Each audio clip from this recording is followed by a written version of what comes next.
Hello दोस्तों, मेरे channel में आपका स्वागत है। आज के वीडियो में हम लोग देखेंगे सीजी कांस्टेबल भर्ती मेडिकल टेस्ट कैसे होता है। दरअसल मैंने एक वीडियो बनाया था दोस्तों, फिज़िकल प्रोसेस का, कांस्टेबल फिज़िकल प्रोसेस का डिटेल्स वीडियो था। इस पर बहुत सारे कमेंट्स आ रहे थे कि आगे की प्रोसेस भी इसी तरह फुल डिटेल्स में बताइएगा सर, और इस मेडिकल प्रोसेस में क्या क्या होता है, कैसे होता है, कहाँ पे होता है, कब होता है, इससे रिलेटेड बहुत सारे कमेंट्स आए थे।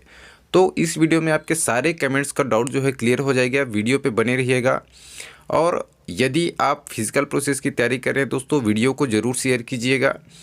और आपने अभी तक जो वीडियो मैंने बनाया था फिज़िकल प्रोसेस के ऊपर, details video CG constable physical process, आपने नहीं देखा है तो लिंक जो है डिस्क्रिप्शन में मिल जाएगा आपको। तो चलिए वीडियो स्टार्ट करते हैं। कांस्टेबल मेडिकल प्रोसेस कैसे होता है, क्या क्या होता है।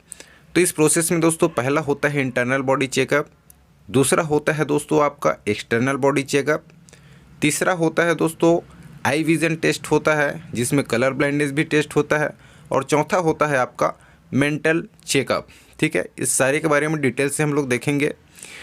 तो इससे पहले जानते हैं मेडिकल टेस्ट कब होता है। तो दोस्तों जब आपका मेरिट सूची में नाम आ जाता है रिटन एग्ज़ाम के बाद, तो ट्रेनिंग से पहले मेडिकल टेस्ट होता है।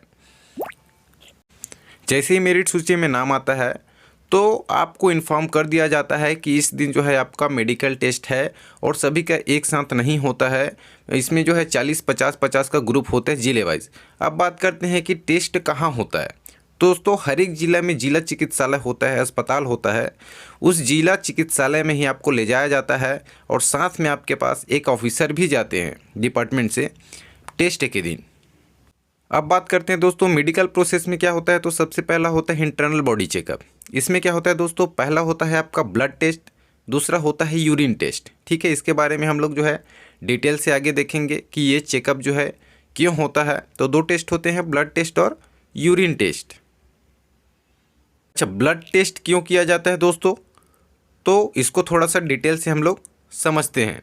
तो किसी व्यक्ति के स्वास्थ्य का आकलन करने, एनीमिया, ल्यूकेमिया और अन्य संक्रमणों सहित रोगों की एक विस्तृत श्रृंखला का पता लगाने के लिए ये टेस्ट जो है किया जाता है। अब बात करते हैं दोस्तों यूरिन टेस्ट क्यों लिया जाता है। तो जो मूत्र में नियमित विश्लेषण परीक्षण, नाइट्राइट, ल्यूकोसाइड, एस्टेरेज, बिलीरुबिन, चीनी ग्लूकोज, आरबीसीएस, डब्ल्यूबीसीएस आदि के स्तर की जांच करने के लिए टेस्ट होता है। और आप सभी को पता होना चाहिए दोस्तों कि मूत्र में इनकी जो मात्रा है वो निश्चित अनुपात में होना चाहिए। ओवर होने से बहुत सारी बीमारियां होती हैं, तो इन्हीं का पता लगाया जाता है। दूसरा चेकअप होता है दोस्तों एक्सटर्नल चेकअप, जिसमें क्या होता है आपका दांतों को चेक किया जाता है, उनकी संख्या काउंट की जाती है, और जो कान होता है उनको चेक किया जाता है। दांत में क्या है दोस्तों, बहुत सारे लोगों को प्रॉब्लम होती है कि छेद हो गई है, तो जनरली बाहर नहीं किया जाता है, लाइटली चेक किया जाता है। और यदि आपके पास नकली दांत है तब की केस में प्रॉब्लम होती है, नकली दांत नहीं लगे होने चाहिए, कानों के पर्दा जो है आपके फटी नहीं होनी चाहिए, सुनाई देनी चाहिए प्रॉपर। अब बहुत सारे लोग ये भी कमेंट करते हैं दोस्तों कि यदि हाथ में फ्रैक्चर हुई है या तो फिर कहीं पे हड्डी टूटी है, हाथों में टैटू वगैरह बनी हुई है, तब की केस में क्या होता है, ये सारी चीज़ें चेक होती है क्या। तो दोस्तों जो स्टेट लेवल की सीजी पुलिस कांस्टेबल एग्ज़ाम होता है वहाँ पे ये सारी चीज़ें चेक नहीं होती है। ये होती है दोस्तों आर्मी वगैरह में, सेंट्रल आर्म फोर्स में, एसएसबी में, सीआरपीएफ में, ये सारी चीज़ें चेक किया जाता है। यहाँ पे नहीं होता है दोस्तों, ऐसा कुछ चेकअप नहीं होता है। तो आप निश्चिंत होकर जो है तैयारी करते रहिए। यदि फ्रैक्चर वगैरह है, इंटरनल छोटी मोटी हड्डी वाला प्रॉब्लम है तो।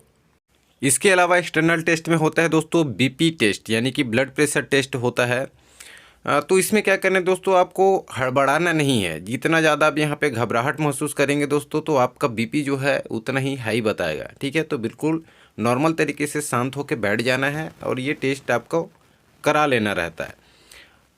अगला जो टेस्ट होता है दोस्तों आई विज़न टेस्ट होता है। यहाँ पे आपकी आँखों को चेक किया जाता है, जिसमें दोस्तों एक चार्ट होता है जिसमें नंबर्स लिखे हुए रहते हैं, अल्फ़ाबेट्स रहते हैं हिंदी इंग्लिश में, और नंबर्स रहते हैं, उनको आपको पहचान करना रहता है। जिसमें एक निश्चित जो डिस्टेंस होता है 5 से 6 मीटर के डिस्टेंस में आपको दूर खड़े कर पहचान किया जाता है इन अक्षरों का। ठीक है, तो यहाँ पे क्राइटेरिया भी रखा गया दोस्तों। यदि आपको जो है प्रॉब्लम है आँख में, तो चश्मे के साथ जो क्राइटेरिया है 6/9, और बिना चश्मे के साथ 6/12 आपका आँख की होनी चाहिए। ठीक है, आई विज़न में ही एक और टेस्ट होता है दोस्तों कलर ब्लाइंडनेस टेस्ट, यानी कि हिंदी में इसको वर्णांधता रोग भी कहते हैं, जो कि एक आनुवंशिक बीमारी भी होती है, यानी कि जो पेरेंट्स होते हैं उनको ये प्रॉब्लम होती है, तो ये जेनेटिक्स प्रॉब्लम भी होती है बच्चों में, तो ये अनुवांशिकी बीमारी भी होती है।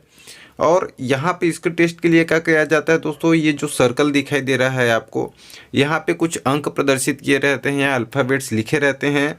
और वर्णांता वाली बीमारी को ज़्यादातर ये होता है दोस्तों कि हरे और लाल में जो है फ़र्क महसूस नहीं करते हैं, तो ज़्यादातर वही कलर जो है चूज़ करते हैं और आपको इन सर्कल्स में लिखे अंकों की पहचान करना रहता है। ठीक है, तो ये टेस्ट भी होता है। यदि आप एक बार में नहीं गेस कर पाते हैं तो 2-3 बार इसमें और मौका दिया जाता है।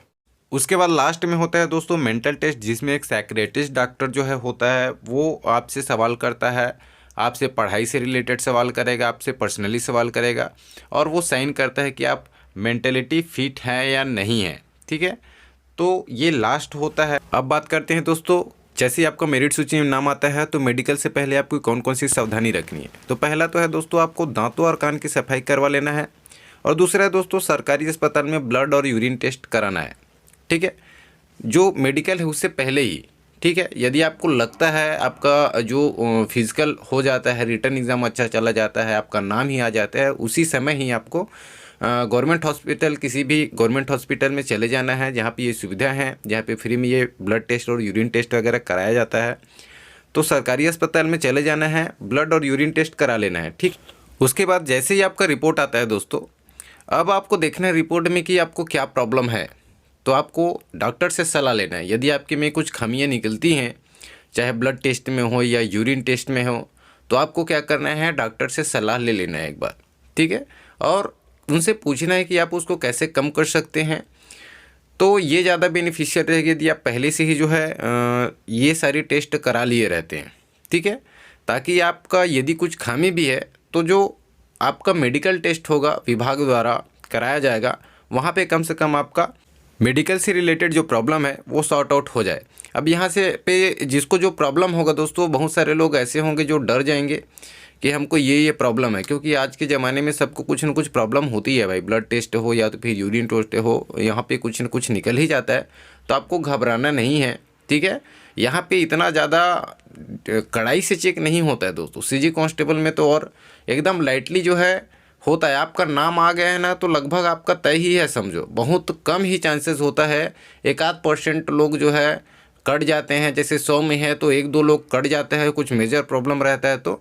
तो मेडिकल का टेंशन लिए भी ना दोस्तों, अभी तो तैयारी अच्छे से कीजिएगा, कम से कम आप मार्क्स जो है अच्छे गेन कीजिएगा वहाँ पे, ताकि आपका नाम आ जाए। ये तो बाद का प्रोसेस है। ठीक है, तो मेरे द्वारा दी गई जानकारी आपको अच्छी लगी होगी दोस्तों। इसी प्रकार की वीडियोस पाना चाहते हैं तो चैनल को जरूर सब्सक्राइब कर लीजिएगा और आपके मित्रगण को इसको शेयर जरूर कीजिएगा। मिलते हैं अगले वीडियो में, तब तक के लिए धन्यवाद।